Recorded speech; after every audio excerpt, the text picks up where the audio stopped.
The 50-foot gap in the freeway that the bus jumps was never there. The gap was digitally painted in after the fact.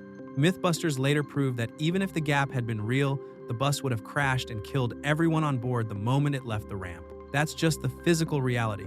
The creative reality is stranger. The entire film was invented because a screenwriter's father misremembered a different movie. Paramount passed on it because nobody wanted a bus movie. The most famous line in the film Pop Quiz, Hotshot, has had no confirmed author for 30 years. Joss Whedon wrote nearly all the dialogue and received no credit. And the subway finale you see at the end of the film was shown to a test audience as storyboard drawings because the production had run out of money to shoot it. 20 facts about Speed. Let's get into it. Like and subscribe before we start. Now let's go. This day has been real disappointing, I don't mind saying. Why, because you didn't get to kill everyone? There will come a time, boy, when you'll wish you never met me. Mister, I'm already there. Number 20. In the late 1980s, screenwriter Graham Yost had a conversation with his father, Elwy Yost, a well-known Canadian television host who presented films on TV Ontario for decades. Elwy described a movie to his son as a story about a vehicle rigged with a bomb that would explode if it slowed down. The film he was thinking of was Runaway Train, a 1985 Jon Voight thriller, but the actual plot of Runaway Train involves a train with no brakes, no bomb, no speed condition, nothing like what Elwy described. Graham took the mistaken description and built his own concept from it. He set it on a bus instead of a train and added the speed threshold, initially 50 kilometers per hour, later raised to 50 miles per hour on the advice of a friend who felt the stakes needed to be higher. The title went through minimum speed before Yost cut it down to a single word. The entire existence of one of the decade's defining action films traces back to one father incorrectly summarizing a movie he had seen years earlier. Hold on! Hold on! Grab my hand. I got you. Come on! Don't look down.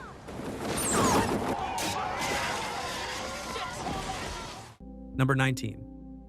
Yost's original draft was set almost exclusively on the bus. The story structure he conceived had the vehicle circling Dodger Stadium in a loop, with the climax involving the bus crashing into the Hollywood sign. There was no elevator sequence, there was no subway finale, just the bus, the loop, and the sign. Paramount was initially interested but never committed, largely because studio executives couldn't get comfortable with a single location concept built around public transportation. John McTiernan, who had directed Die Hard and was the obvious call for this kind of material, read the script and passed, feeling it was too close to territory he had already covered. It was McTiernan who suggested Jan de Bont, his cinematographer, on Die Hard as a possible director. Michael Bay also pursued the project, but couldn't close a deal with Paramount. Yost and de Bont eventually took the script to 20th Century Fox, who agreed to produce it on the condition that the opening and closing of the film be substantially expanded. The elevator and the subway both came from Fox's notes.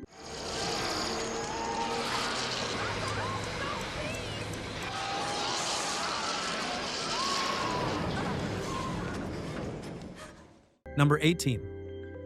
Jan de Bont had spent nearly 3 decades working as a cinematographer before Speed gave him his first directing credit. His resume included Die Hard, The Hunt for Red October, and Basic Instinct films that gave him an intimate understanding of how large-scale action was constructed on screen. When he finally stepped behind the director's chair, he brought a specific personal experience to the opening elevator sequence. While working on Die Hard at Fox Plaza, the skyscraper used as Nakatomi Plaza de Bont and members of the crew became trapped in an elevator approximately 40 stories above ground. They were stuck there until the fire department arrived and extracted them through the roof hatch. The plummeting elevator shaft that opened Speed was his direct response to that experience. Rather than building the effect digitally, the production constructed a scale miniature and filmed it on its side, then reoriented the footage in post. The terrifying authenticity of that sequence came from someone who had actually lived through the fear it was designed to produce. What do you think? You're the expert, I just work here. Looks pretty solid. Anyone we know? I don't recognize the work, but he's a pro. Number 17. The role of Jack Traven moved through a considerable list of actors before landing on Keanu Reeves. Jeff Speakman was attached initially under the Paramount development period. When Fox took over, Stephen Baldwin was offered the part and declined, citing its similarity to Die Hard. Richard Grieco also passed and later said publicly that he regretted the decision. Tom Cruise, Tom Hanks, Wesley Snipes, and Woody Harrelson were all considered at various points in the process. Jan de Bont chose Reeves specifically because of what he had shown in Point Break, a physicality and a likability that didn't carry the conventional action star's threat level. De Bont's reasoning was direct.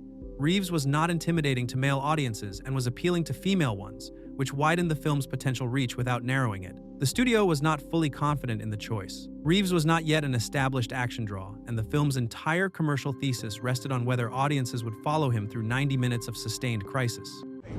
Hurry up, go! Let's go! Come on!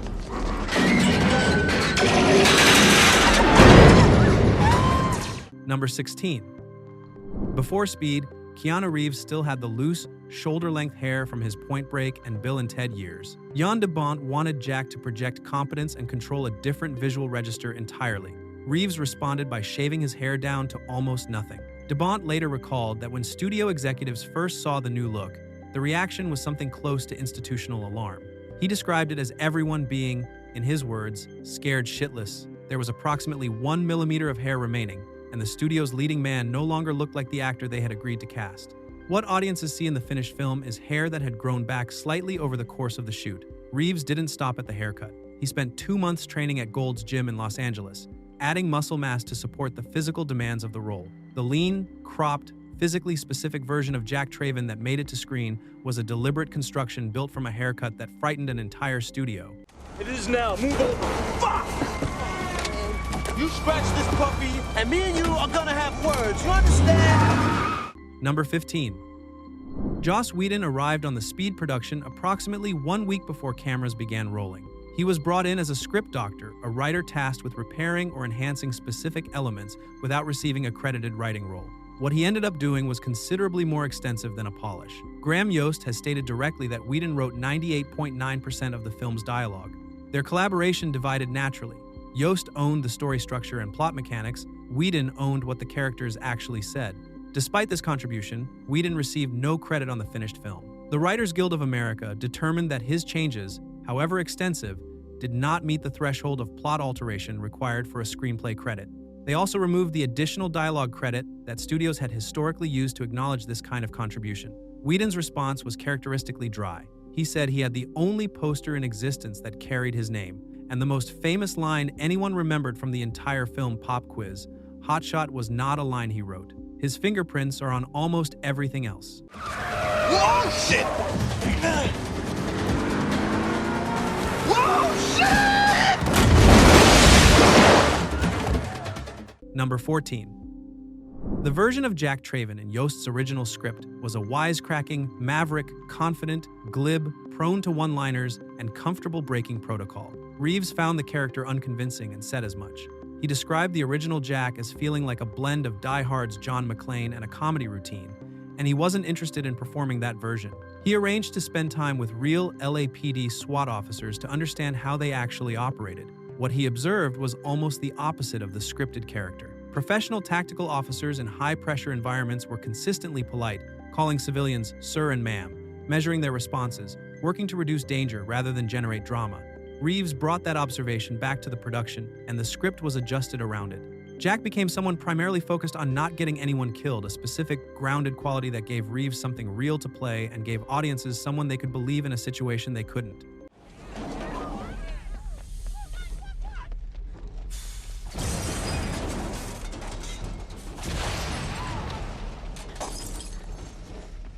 Number 13. Annie's character went through 3 distinct identities before Sandra Bullock played her. The first version of the character was a black paramedic, a logical casting, given that she would be operating a vehicle in a medical crisis scenario. Halle Berry was offered the role and declined, later saying she didn't want to spend the film driving a bus. She subsequently said she regretted the decision. The second version of Annie was reconceived as a comic relief character built around Ellen DeGeneres' specific comedic sensibility, quick, self-aware, verbally dexterous. That version was also set aside. The third iteration, which became the film, positioned Annie as Jack's developing love interest. The studio pushed for established names. Meryl Streep and Kim Basinger were mentioned, and wanted the role filled by what Bullock herself described as a busty blonde with long legs. De Bont disagreed and insisted on Bullock. She auditioned alongside Reeves, specifically to test whether the chemistry between them was real enough to carry the film.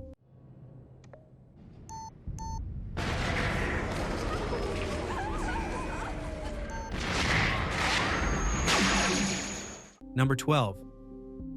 Harry Temple, the partner and friend who dies early in the film, whose death sends Jack into the film's central crisis, was originally written as the bomber. The original concept positioned Jack's trusted colleague as the man behind the bomb, which would have turned the film's emotional core into a story about betrayal rather than loss. When Dennis Hopper joined the cast as Howard Payne, the writers redirected the script. Harry was rewritten as a genuine ally, and the villainy was transferred entirely to Payne. The consequence of this change is that Harry's death, which in the original version would have been a reveal, became instead a genuine shock. Audiences invested in a character they believed was safe and watched him walk into a death trap that Payne had set at his own home.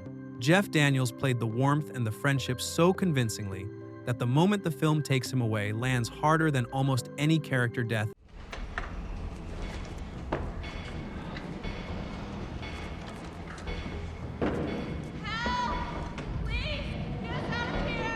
Number 11. During one of the confrontation scenes between Howard Payne and Harry Temple, Dennis Hopper proposed an addition that was not in the script. He suggested inserting his fingers into Daniels' nostrils and lifting him by them. Jan de Bont's initial reaction was skepticism. He wasn't sure the move would read correctly on camera or whether it would land as threatening rather than ridiculous. De Bont tested the technique on himself.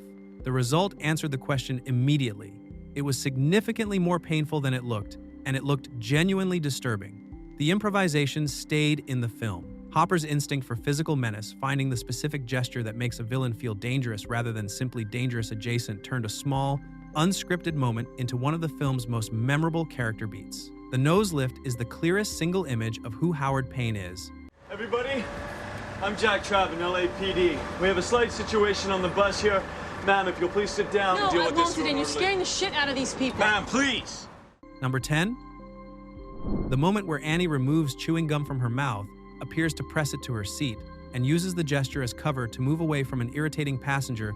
That beat was entirely Sandra Bullock's invention. It was not scripted. She created it on the day, and the director kept it. The passenger she's escaping from, a relentlessly chatty tourist named Doug Stevens, played by Alan Ruck, was himself a significant rewrite from the original script, where the character had been conceived as an abrasive, entitled attorney. The tonal shift from loathsome lawyer to oblivious tourist changed the dynamic of Annie's response entirely. Pushing away from a jerk reads as justified. Slipping away from an innocent who simply won't stop talking reads as human and funny. Bullock's improvised gum bit lands because the target of it was revised to be someone you also like. Any wired? See any wires or anything? Excuse me, ma'am. No, it's clean. All right, that's gonna be under the bus. Probably rigged to one of the axles. Number 9. While scouting locations on what is now the Judge Harry Pregerson interchange in South Los Angeles, Jan de Bont noticed a section of unfinished freeway construction and thought a jump sequence could work. He asked Yost to write the bus jump into the script. The problem was that by the time filming took place, the freeway was complete. The gap de Bont had envisioned no longer existed. Sony Pictures Imageworks digitally removed the completed section of road and replaced it with empty air. The void the bus leaps across was painted into the footage in post-production. In 2009, the Mythbusters team attempted to recreate the stunt with a real bus and a real ramp to determine whether the sequence was physically possible. The bus failed to clear the gap and crashed. Their conclusion was that at no speed achievable by a city bus would the vehicle survive the trajectory the film depicts.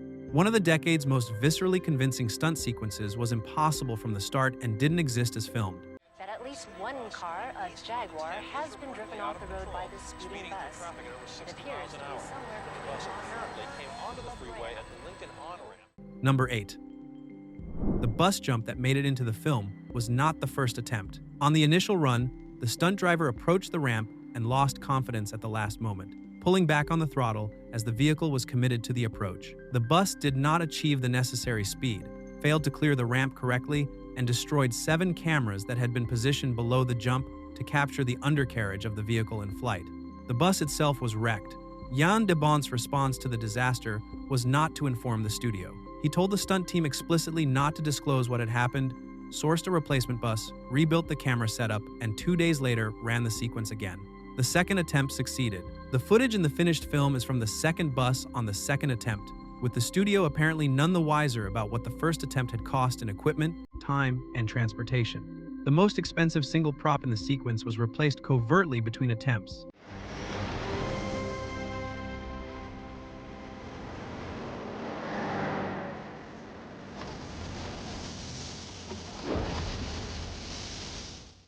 Number 7. The climactic subway sequence, the train accelerating out of control, tearing through tunnels, and eventually exploding through the street onto Hollywood Boulevard, was constructed primarily using a 1/8 scale model train. The miniature handled the majority of the tunnel sequences. Only the final crash through to street level required a full-scale set build to achieve the scale of destruction the moment required. The airport scene, where the bus careens across a runway and destroys an aircraft, was not filmed at Los Angeles International Airport. LAX was not available for the kind of controlled destruction the sequence required. The location used was Mojave Air and Spaceport, approximately 100 miles north of Los Angeles, which has served as a location for aviation-related sequences in numerous productions. The two locations that most emphatically anchor the film in Los Angeles, the subway and the airport, were both somewhere else. All responding David team units respond to lobby level. Number 6. Pop quiz. Hotshot is the most quoted line in the film and one of the most recognizable pieces of dialogue in 90s cinema. After 30 years, no one has definitively claimed to have written it. Graham Yost has said the line was not his. He has attributed it to Joss Whedon. Whedon has denied it completely, stating that the line was already present in the version of the script he received and that he cannot take credit for something he did not write. The 50 Miles Per Hour's podcast, which conducted an in-depth investigation into the line's origins, traced every available version of the script and pointed toward Paul Attanasio as a possible source, a script doctor who worked on the project during the development period. Attanasio could not confirm he had written it. The line exists without an owner. It appeared in a 2020 film Sonic the Hedgehog as a direct callback. It has been quoted in television, in political commentary, and in general conversation for 3 decades. The person responsible for it has never come forward, or genuinely doesn't know it was them. Number 5. Jean de Bont had told Keanu Reeves clearly that the jump from a moving Jaguar to the accelerating bus was a stunt to be performed by a professional double. Reeves did not fully accept this instruction. He practiced the jump without informing the director, working through the mechanics of the transfer quietly during the preparation period. When the day came to film the sequence, Reeves performed it himself. The director had been explicit. The actor had been equally explicit in his own way about what he intended to do.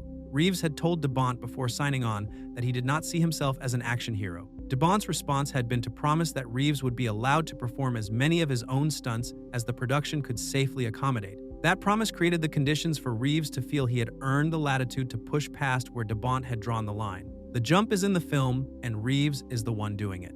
Number 4.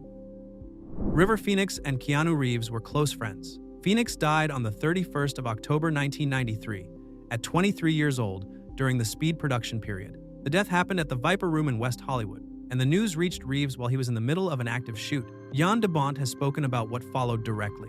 Reeves went quiet in a way the director recognized as grief operating on a level that couldn't simply be managed around the shooting schedule. He described Reeves as scared in the way that losing someone young and close makes you scared of your own mortality in a way you weren't before.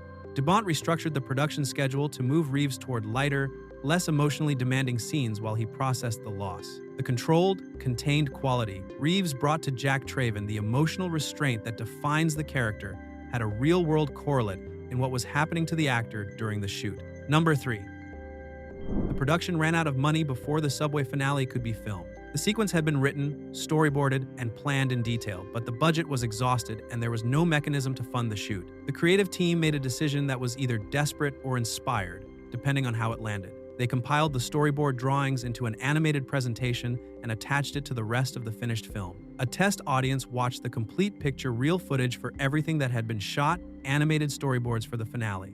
The response to the drawings was strong enough that 20th Century Fox concluded the sequence was essential to the film and found the money to produce it. The subway finale entered production after a test audience approved it in sketch form. The most technically ambitious sequence in the movie was greenlit because an audience watching pencil drawings cheered. Number 2. The film Paramount passed on because nobody would want to watch a story set primarily on a bus was released in June 1994.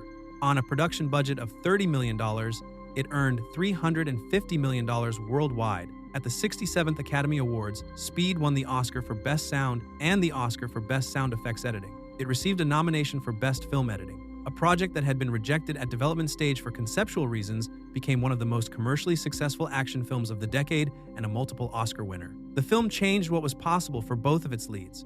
Sandra Bullock's career before Speed had been built on supporting roles in mid-range comedies. Speed was the film that established her as a bankable lead, and it remained her highest-grossing picture until Gravity in 2013, nearly 2 decades later. For Reeves, Speed was the definitive proof that he could anchor an action franchise, the evidence that made The Matrix possible 5 years later. Both careers have a before and an after, and the dividing line is a bus that couldn't slow down.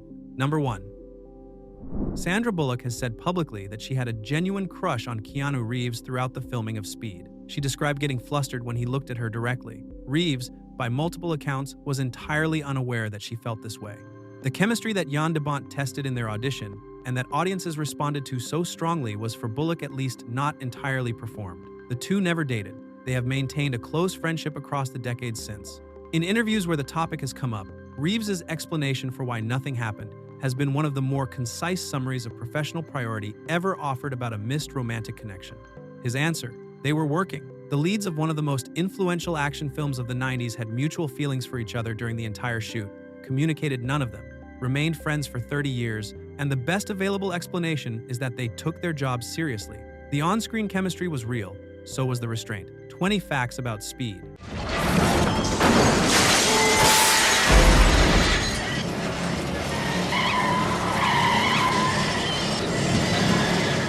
The gap that didn't exist, the dialogue nobody wrote, the bus that destroyed 7 cameras on the first try, and 2 people with mutual crushes who just never said anything. If any of these changed how you see the film, drop it in the comments, like, subscribe, and we'll see you in the next one.